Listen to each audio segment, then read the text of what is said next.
Bismillahirrahmanirrahim. Dear students, Assalamu alaikum bete. Hoping all of you are fine.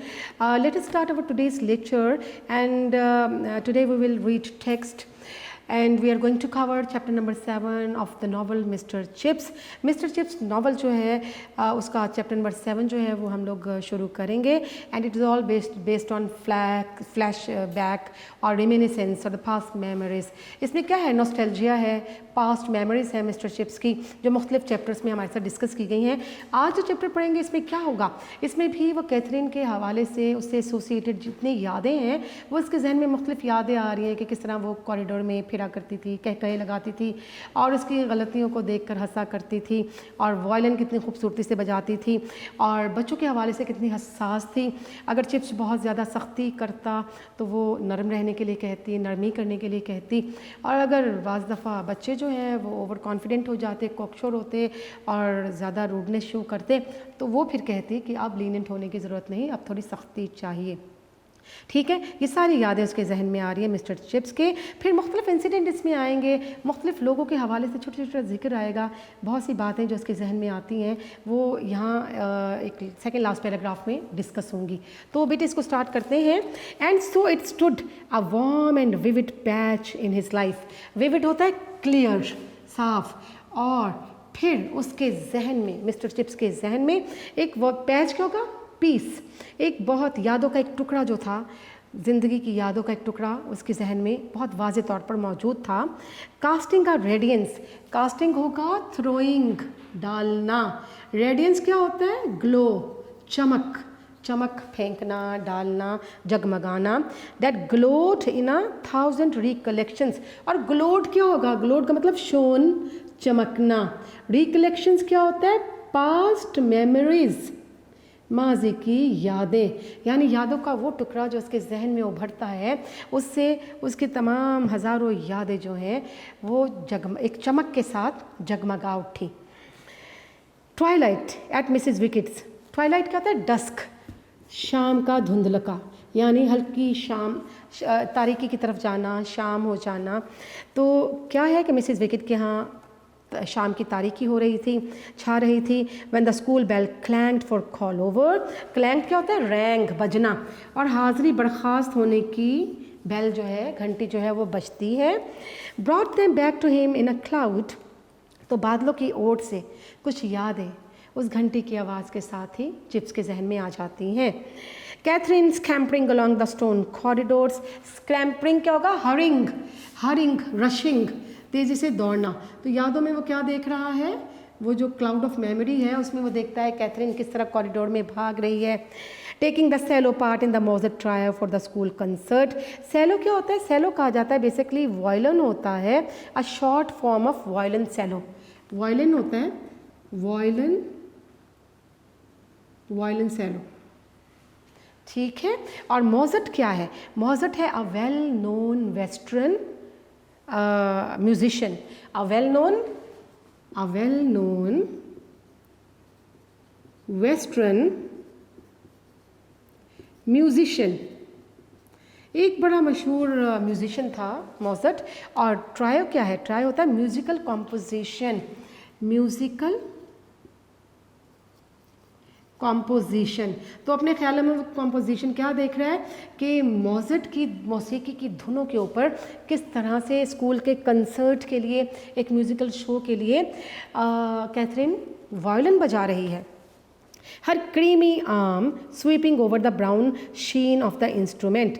Sweeping होता है slipping, फिसलना, और शीन क्या होता है, शाइनिंग, शाइनिंग. और जो इंस्ट्रूमेंट है कौन सा, वायलिन, सेलो, सेलो वायलिन. तो उसके ऊपर उसकी जो ब्राउन स्किन है उस म्यूज़िकल इंस्ट्रूमेंट की, उस पर जो क्रीमी हैंड है, खूबसूरत उसका दूधिया बाजू है कैथरीन का, इसमें बताया जा रहा है वो फिसल रहा है.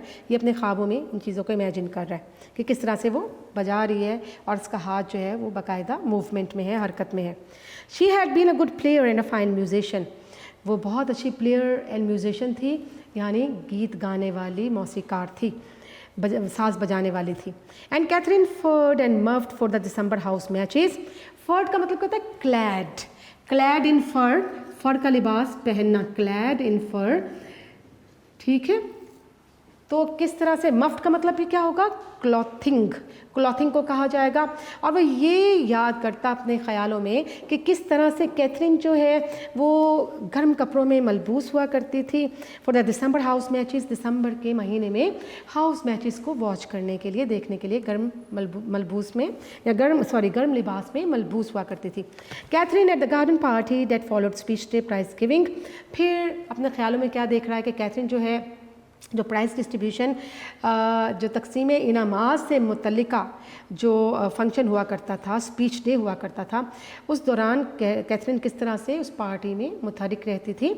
Catherine tendering her advice in any little problem that arose, tendering क्या होगा, प्रोवाइडिंग, ऑफरिंग, किस तरह से छोटी छोटी बातों पर वो अपनी एडवाइस, अपनी नसीहतें पेश किया करती थी। Good advice to which did not always take but which always influenced him, और ये नसीहतें बहुत अच्छी हुआ करती थी जिसे हमेशा चिप्स जो है नसीहतों को झुका तो नहीं लिया करता था, लेकिन इन्फ्लुएंस ज़रूर होता था। इन्फ्लुएंस मीन अफेक्टेड बाय, लेकिन इन नसीहतों से वो मुतासिर ज़रूर हुआ करता था। ठीक है जी। Chips dear I would let them off, let them off का मतलब पार्डन, पार्डन का मतलब क्या होता है, माफ़ी दे देना। अब चिप्स में और कैथरीन में झगड़ा हो रहा है, कोई बच्चे जो है वो शरारतें कर रहे हैं, कोई आपके पास वर्ड था late them of mean pardon, और इसमें डायलॉग दोनों के दरमियान हो रहे हैं। हम देखते हैं क्या बातचीत होती है। I know I would like to let them off but if I do I am afraid they will do it again. ठीक है, तो चिप्स कहता, जब वो किसी की हिमायत करती बच्चे की, तो चिप्स आगे से कहता कि मैं जानता हूँ कि मैं उस बच्चे को मुझे छोड़ देना चाहिए उसकी शरारतों पर, लेकिन अगर मैं ऐसा करता हूँ तो मुझे खौफ है कि दोबारा शरारतें करेगा। Try telling them that frankly directly and give them a chance, और आगे से कैथरीन कहती कि उनको डायरेक्टली सारी चीज़ें बताओ, बराह रास्त स्ट्रेट फॉरवर्ड वे में चीज़ें डिस्कस करो बच्चों से और उनको मौका तो दो सुधरने का। आई माइट, वो कहता काश मैं दे सकता। And there were other things occasionally, कभी कभार, समटाइम्स दैट वर सीरियस, और कभी कभार ऐसे मामलात स्कूल में हो जाते जो बड़ी संजीदा नौयत के होते थे। You know, Chips, having all these hundred of boys cooped up here is really an unnatural arrangement. When you come to think about it, cooped up का मतलब confined, caged, confined, कैद कर देना। तो कैथरीन क्या कहती कि इतने ज़्यादा बच्चों को इस तरह स्कूल में मुक़य्यद करके, कैद करके रखा हुआ है और उनके साथ कोई लीनियंसी, कोई रियायत नहीं की जाती है, ये बड़ी अननेचुरल अरेंजमेंट है, बड़ी गैर फितरी सा अमल लगता है। क्या तुम ऐसा नहीं सोचते हो? So that when anything does occur happens, that ought not क्या होता है? ought not एक out model verb है, it means should not. Do not you think it is a bit unfair to come down on them? Come down का मतलब होता है to criticize on them as if it were their own fault for being here.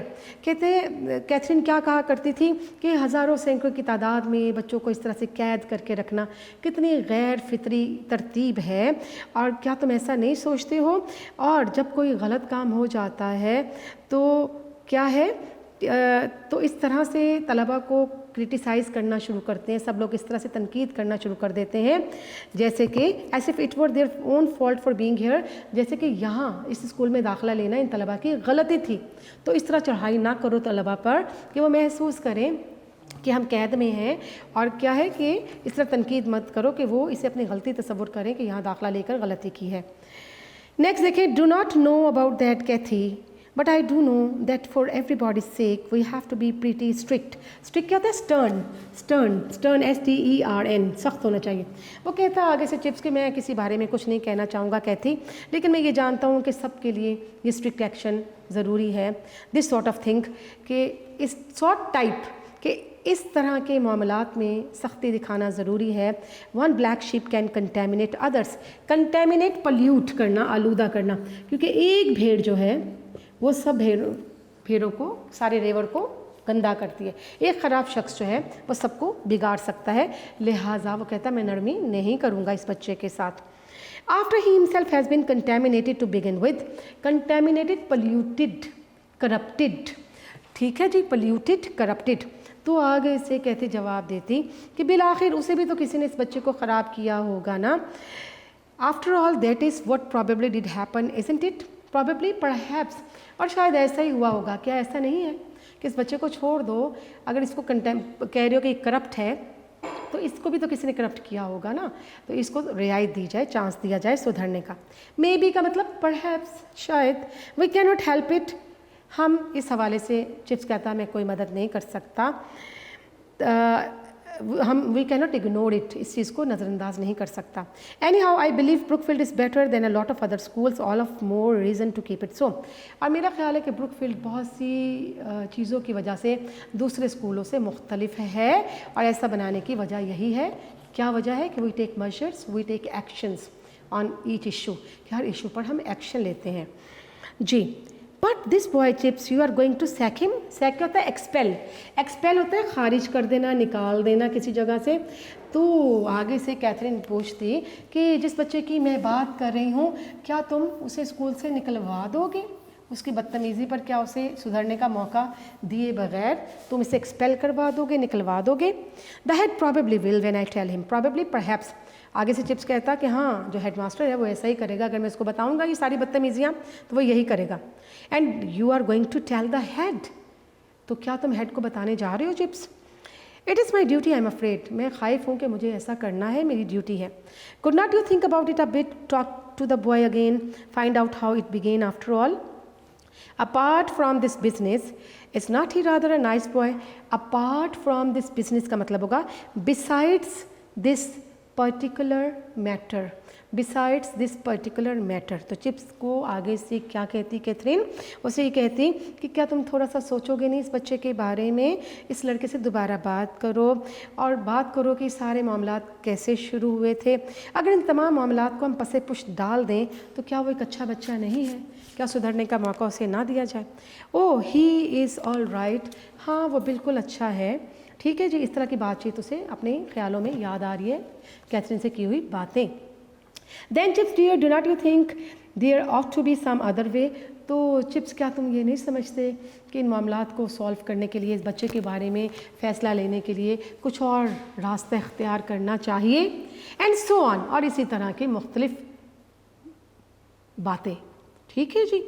About once in 10 times he was adamant and would not be persuaded. Adamant क्या होता है? Obstinate, obstinate। तो 100 में से एक बार ऐसा होता कि वो ऑब्स्टिनेट हो जाता था, अकड़ जाता था। And could not be persuaded, persuaded convince, और उसको चिप्स को कन्विंस नहीं किया जा सकता था, वो अकड़ जाता था अपनी बात पे ही। In about half of these exceptional, extraordinary cases, he afterwards rather wished he had taken her advice। और ऐसे ही दर्जनों मामलात में गैर मामूली तौर पर वो बाद में सोचता कि काश उसने कैथरीन के एडवाइस को, नसीहत को मान लिया होता। एंड years later, और बहुत सालों के बाद, whenever he had trouble with a boy, जब कभी भी कोई बच्चा उसके लिए या क्लास में कोई मुश्किल का सबब बनता, he was always at the mercy of the softening wave of reminiscence. Reminiscence क्या होता है? नॉस्टैल्जिया। नॉस्टैल्जिया क्या होता है? Past memories.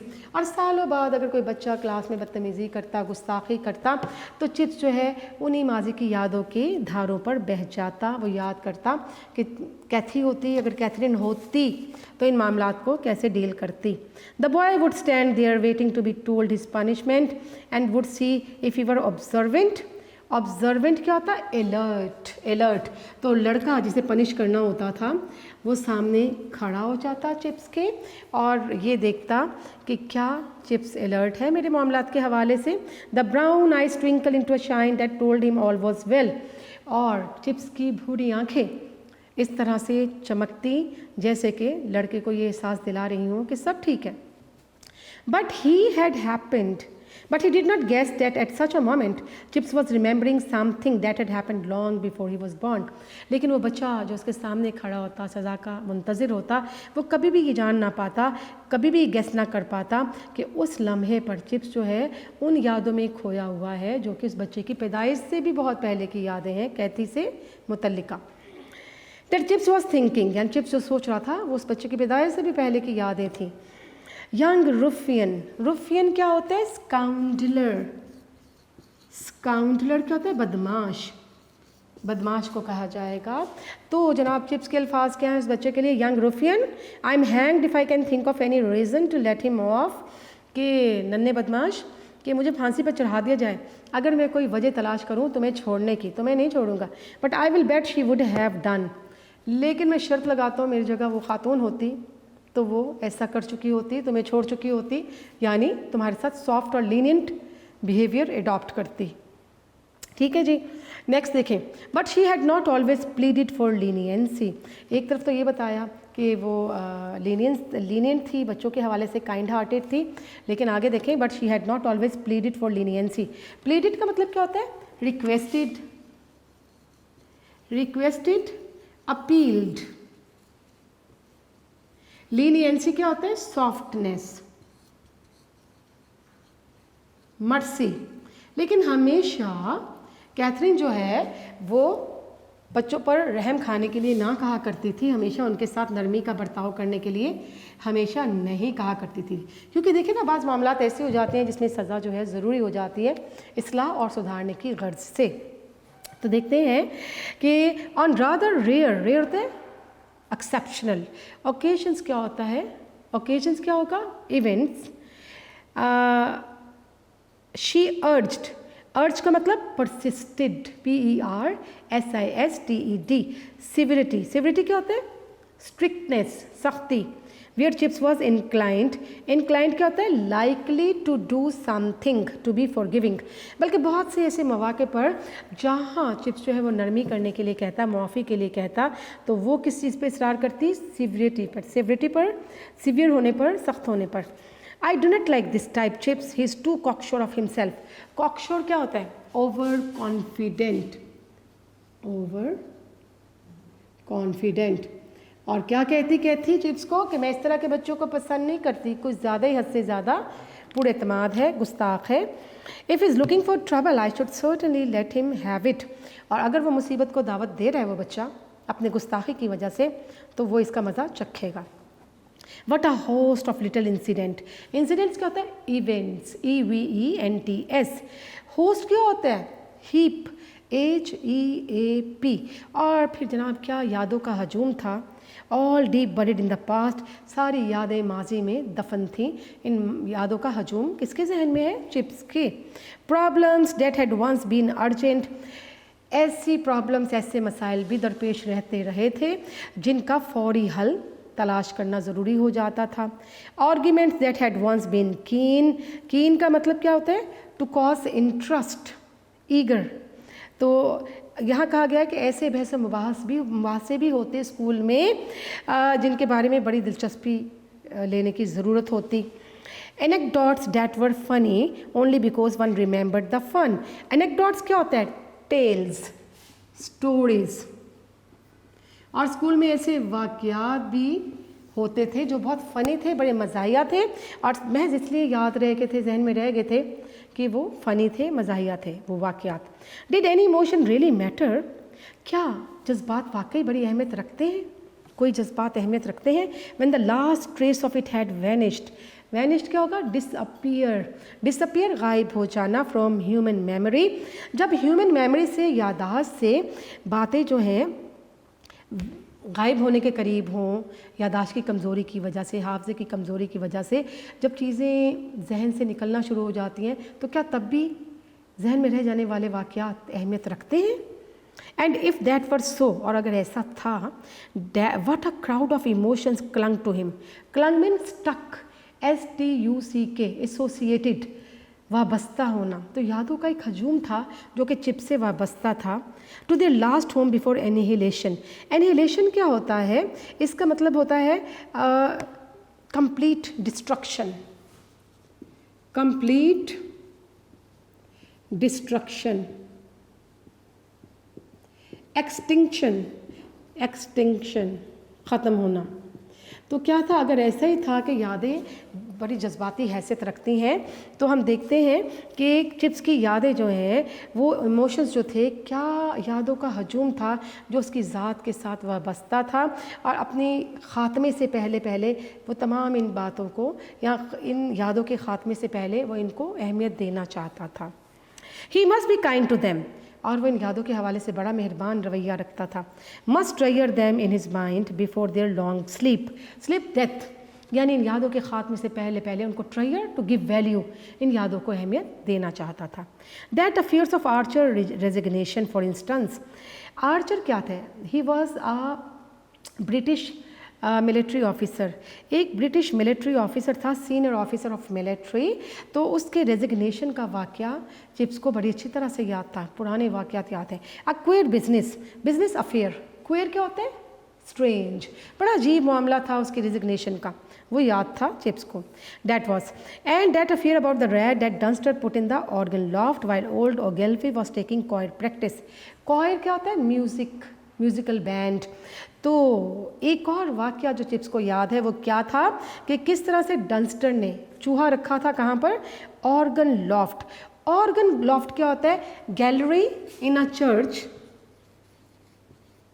Gallery in a church, और देखो किसी चर्च की गैलरी, और कंसर्ट रूम, और concert room for musical instruments.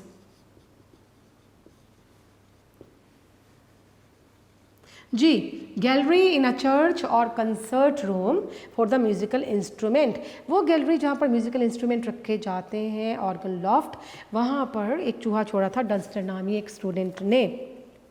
और उस मौके पर ओगिल्वी जो कि म्यूज़िक मास्टर था, वो क्या करवा रहा था? वो क्वायर प्रैक्टिस, म्यूज़िक प्रैक्टिस करवा रहा था बच्चों को। Ogilvie was dead and Dunster drowned at Jutland of others who had witness क्या होगा? ऑब्जर्व्ड, सीन और heard of the incident, probably most had forgotten. तो डंस्टर जो था बड़े ज़माने के बाद जटलैंड के मकाम पर, महाज पर मारा गया था। ओगिल्वी जो कि क्वायर मास्टर था वो भी मर चुका था। लेकिन ये तमाम लोग जिन्होंने वो वाक़या सुना था या देखा था, वो डंस्टर ने कैसे चूहा रखा था ऑर्गन लॉफ्ट में, ये सब लोग उस वाक़े को भुला चुके थे। अब कोई उसे याद रखे हुए वाक़े को नहीं था, लेकिन ये वाक़या किसके जहन में मौजूद है? चिप्स के। And it had been like that with other incidents for centuries, और फिर सदियों पुराने वाक़यात भी इसी तरह के उसके जहन में मौजूद थे। Most had a sudden vision. He had a sudden vision of thousands and thousands of boys. उसके जहन में हज़ारों की तादाद में लड़कों की शक्लें मौजूद थीं। From the age of Elizabeth onwards, मलका एलिज़ाबेथ के दौर के बाद तक के आने वाले स्टूडेंट्स की शक्लें उसके जहन में मौजूद हैं। Dynasty upon dynasty of masters, dynasty का जनरेशन्स, एक के बाद दूसरी जनरेशन आ रही है टीचर्स की भी, वो भी उसके जहन में है। लॉन्ग एपोक्स ऑफ ब्रुकफील्ड हिस्ट्री, एपोक्स क्या होता है? एराज, एरस कहा जाता है तारीख़ी अदवार। तो ब्रुकफील्ड की जो तारीख़ी अदवार हैं, ठीक है, एपॉक्स मीन एराज, तारीख़ी अदवार भी उसे याद है, दौर मुख्तलिफ दौर याद है। That had left not even a ghostly record, ghostly dim, faint, FAINT, और ये वो तमाम चीज़ें थी जिनका डिम रिकॉर्ड भी नहीं था, कहीं भी रिकॉर्ड नहीं था सिवाय मिस्टर चिप्स के जहन के। Who knew why the old fifth room was called the pit? Pit क्या होता है? Cavity. Pit mean cavity, hole. कोई नहीं जानता था कि स्कूल का एक ओल्ड रूम है, ठीक है, fifth form, why the old fifth form room was called the pit, कि स्कूल का एक रूम जो है, कमरा जो है, उसको पिट का, गड्ढे का नाम क्यों दिया जाता था, ठीक है। There was probably a reason to begin with, perhaps कोई ना कोई वजह थी कि उस कमरे का नाम गढ़ा रखा गया था बच्चों की जानिब से। इसके अंदर तफसील तो नहीं बताई गढ़ा कहने का क्या वजह हो सकती है। Perhaps the room was dark, musty and odorous, बदबूदार कमरा, तारीक कमरा था, इसलिए उसका नाम पिट रखा हुआ था। जी, ये किसको याद है ये वाक़या, ये चीज़? चिप्स को। जी, but it had since been lost, यानी सब इसको भुला चुके थे लेकिन चिप्स को याद है। Lost like the lost books of Levi. Levi कौन था? A Roman historian, a Roman historian, एक जो रोम का पुराना मौरिख था उसकी किताबों की तरह ये इस वाक़े को भी तमाम स्टूडेंट भुला चुके थे। And what happened at Brookfield when Cromwell fought at Naseby. Cromwell कौन है?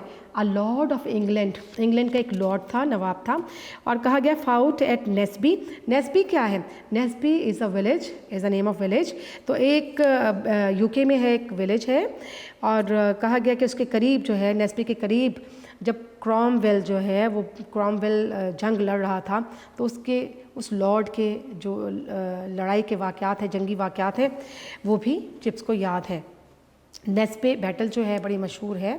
How did Brookfield react to the great scare of 45। Scare क्या था? Panic, PANIC। तो 40 क्या है यहाँ पर? 1945 में जब जंग अज़ीम दोम हो रही थी तो उस दौरान जो पैनिक फैला हुआ था, जो स्केयर था, जो दहशत थी, वो भी चिप्स को याद थी। Was there a whole holiday when news came of Waterloo? Waterloo क्या है? Waterloo is also a village in Brussels. Brussels क्या है? Brussels is the capital of Belgium. Belgium का कैपिटल है ब्रसल्स, और ब्रसल्स में एक विलेज है वाटरलू। और वाटरलू में क्या हुआ था? एक्चुअली वाटरलू में शिकस्त हुई थी नेपोलियन को शिकस्त हुई थी, तो वो भी उसे याद है कि किस तरह से, और नेपोलियन और जर्मन जो है वो दुश्मन हैं किसके? ब्रिटेन के। तो यहाँ कहा गया कि जब वाटरलू के मैदान में नेपोलियन को शिकस्त हुई थी तो वहाँ स्कूल में छुट्टी हुई थी, whole holiday when the news came from Waterloo. तो ये भी चीज़ उसको, चिप्स को याद थी। And so on up to the earliest time that he himself could remember 1870, and weather by saying, by way of small talk. Well बेटे, next देखते हैं। And so on up to the earliest time that he himself could remember 1870, and whether by saying by way of small talk. Small talk क्या होगा? Gossip, GOSSIP, after their first and only interview। और से याद था 1870 में जब principal Weatherby ने उसका इंटरव्यू लिया था तो गपशप के ज़रिए से क्या बात हुई थी कि looks as if we shall have to settle with the Prussians ourselves on the one of these fine days। प्रूशियंस कौन है? जर्मन्स को कहा जाता है, जर्मन्स को। तो इस गुफ्तगू और इंटरव्यू के दौरान क्या कहा था उसने कि मुझे लगता है, वेदरबाई ने कहा था कि लगता है एक दिन जर्मनी है उसके साथ हमें कुछ खुशगवार ताल्लुकात बनाना पड़ेंगे। When Chips remembered things like this, he often felt that he would write them down and make a book of them। और जब ऐसी तमाम बातों को चिप्स याद करता तो वो सोचता कि वो तब तमाम चीज़ें तहरीर कर ले और बुक लिख ले। And during his years at Mrs. Wickett's, he sometimes went even so far as to make desultory। desultory क्या होता है? random। random क्या होगा? बेतरतीब। ठीक है जी। desultory notes in an exercise book। और जब वो मिसेस विकेट के यहाँ रह रहा था तो चिप्स कोशिश करता था कि बड़ी बेतरतीब सी इन तमाम यादों को तहरीरी सूरत में अपनी एक्सरसाइज बुक में लिख ले। But he was soon brought up against difficulties. लेकिन लिखते हुए उसे कुछ मुश्किलात का सामना करना पड़ता। The chief one, the biggest, the main thing that writing tired him. सबसे अहम बात ये थी कि लिख कर वो तहरीर करके चीज़ों को थक जाया करता था, बोथ मेंटली एंड फिजिकली, जिस्मानी तौर पर भी, जहनी तौर पर भी। Somehow too his recollections lost much of their flavour taste when they were written down. फिर उसके तमाम वाक़यात को जब लिखा जाता था तो वो समझता था कि इनमें वो फ्लेवर, वो टेस्ट नहीं रहा जो यादें जहन में मौजूद हैं, और जिस तरह से वहाँ जहन का हिस्सा है उस तरह से तहरीरी सूरत में इंजॉयबल नहीं है। That story about Rushton and the sack of potatoes, for instance, it would seem quite tame. Tame means dull, DULL, in print. But Lord, how funny it had been at that time। फिर वो कह रहे कि रश्तन और जो आलूओं की जो बोरी थी उससे मुतल्लिका कोई मज़ाहिया वाक़या था। जब वो इसे याद करता है जहन में प्रिंट हो चुका हुआ है और इसको याद करता है तो कह रहा है कि इसे वाक़े को सुन के सब लोग कितना हंसे थे, लेकिन जब इसको तहरीरी शक्ल में लाता हूँ तो ये टेम, बोर हो जाता है, डल हो जाता है। It was funny to remember it, though perhaps if you did not remember Rushton, and who would anyone after all those years। अगरचे अब रश्टन किसी को याद नहीं था, लेकिन इस वाक़े को चिप्स के लिए याद करना बहरहाल बहुत ही एम्यूज़मेंट का महजूज होने का, लुत्फ़ उठाने का सबब था। It was such a long time ago, बहुत पुराने ज़माने का वाक़या था। Mrs Wickett, did you ever know a fellow named Rushton before your time? I dare say. तो वो क्या, आई डेयर से, आई हैव करेज टू से, और मिसेस विकेट को वो कहता कि क्या तुम्हें रश्टन नामी स्टूडेंट याद है, तुम्हारे वक्त से पहले हुआ करता था इस स्कूल में। Went to Burma in some government job, और वॉज इट बोर्नियो? बोर्नियो क्या है? South Africa. तो चिप्स को ये भी याद है कि उसको कोई गवर्नमेंट जॉब मिल गई थी रश्टन को, तो शायद वो किसी गवर्नमेंट जॉब में बर्मा चला गया था या वो बोर्नियो साउथ अफ्रीका चला गया था। वेरी फनी फेलो रश्टन, बहुत ही मज़ाहिया बच्चा था वो।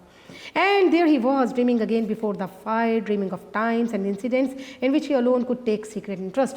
और फिर जनाब चिप्स जो है आतिशदान के सामने बैठ जाता, अपनी ख्वाबों की दुनिया में उन वाक़यात को दोहराता जिसमें वो खुद ही राजदाराना या खुफिया तौर पर एक खुशी महसूस किया करता था। फ़नी एंड सैड, वाक़यात कैसे थे? मज़ाहिया थे और गमज़दा करने वाले, कॉमिक एंड ट्रेजिक। फिर अलमिया वाक़यात थे और मज़ाह पैदा करने वाले। They are mixed up in his mind, तमाम उसके जहन में मिक्स थे, मिले जुले थे। And some day however hard it proved, he would sort them out and make a book of them, sort out, arrange। और वो कहता कि कितनी ही मुश्किलात का सामना क्यों ना करना पड़े, वो कभी ना कभी तो इन तमाम वाक़यात को तहरीरी सूरत में लाकर एक बुक लिखेगा। तो सवाल है कि बहुत इंपॉर्टेंट सवाल है पैराग्राफ का कि Y could not he write down all this incidents, because क्यों नहीं वो लिख सका था कि सारे incidents? Because writing tired him both mentally and physically. Somehow too, these recollections lost their flavor when brought into written form। तो written form में, वो तहरीर में वाक़यात का वो मज़ा नहीं था, इसलिए वो लिखने से एवॉइड करता था। ठीक है बेटे, ये आपका लेसन जो है एंड हुआ। इंशाल्लाह नेक्स्ट लेक्चर में इसकी एक्सरसाइज करेंगे और बाकी चीज़ें लेकर चलेंगे। तो थैंक यू वेरी मच बेटे, stay blessed and take care. Allah हाफिज़।